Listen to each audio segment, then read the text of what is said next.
গরুচর সন্দেহে তিনজনকে আটক করেছে মালদহের পুরাতন মালদার মুচিয়া কৈলাসপুর গ্রামবাসী।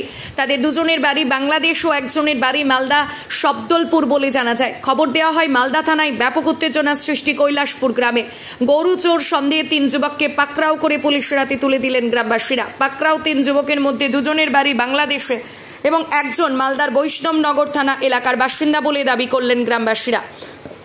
মঙ্গলবার সাত সকালে এই ঘটনাকে কেন্দ্র করে জোর চাঞ্চল্য ছড়ালো পুরাতন মালদা ব্লকের মুচিয়া অঞ্চলের কৈলাসপুর এলাকায়। জানা গেছে এদিন সাত সকালে ওই এলাকায় গ্রামবাসীরা তিন যুবককে সন্দেহজনকভাবে এক জায়গায় বসে থাকতে দেখেন। ওই সময় গ্রামবাসীরা তাদের অপরিচিত ওই যুবকদের নাম ধাম এবং গ্রামে আসার কারণ জানতে চান, কিন্তু তারা অসংলগ্ন কথাবার্তা বলে, যা দেখে গ্রামবাসীরা তাদের গরু চোর সন্দেহ করেন। কারণ কৈলাসপুর এলাকা থেকে মাঝে মধ্যেই নাকি গরু চুরি হচ্ছে, তাই গ্রামবাসীরা তাদের গরু চোর সন্দেহে আটকে রাখেন। তবে আটক যুবকদের দাবি তারা চোর নয়, আত্মীয়ের বাড়িতে ঘুরতে এসেছে, কিন্তু আত্মীয়ের বাড়িতে ঘুমানোর জায়গা না থাকায় তারা মন্দিরে ঘুমিয়েছিল। এদিকে এই খবর পেয়ে মালদা থানার পুলিশ ঘটনাস্থলে ছুটে যায় এবং গ্রামবাসীদের হাতে আটক তিন যুবককে উদ্ধার করে থানায় নিয়ে যায়। পাশাপাশি আটক যুবকদের সঠিক নাম পরিচয় জানতে তদন্ত শুরু করে বলে।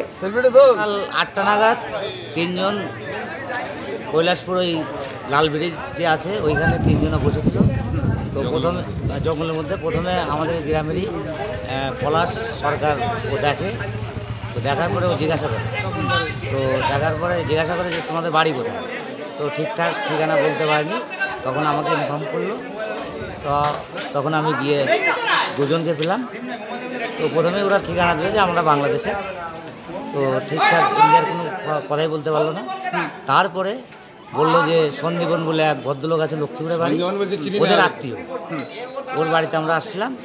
রাত্রে এখানেই ছিলাম।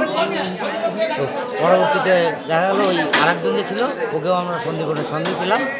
তাতে একজনের বাড়ি বৈষ্ণবনগর থানায় বলছে, ওখানকার ঠিক অ্যাড্রেস তাও ক্লিয়ার দিতে পারছে না। এবার সন্দেহভাবে আমরা ধরে রেখেছি, থানাকে ইনফর্ম করেছি। কতজন ধরা পড়েছে? তিনজন।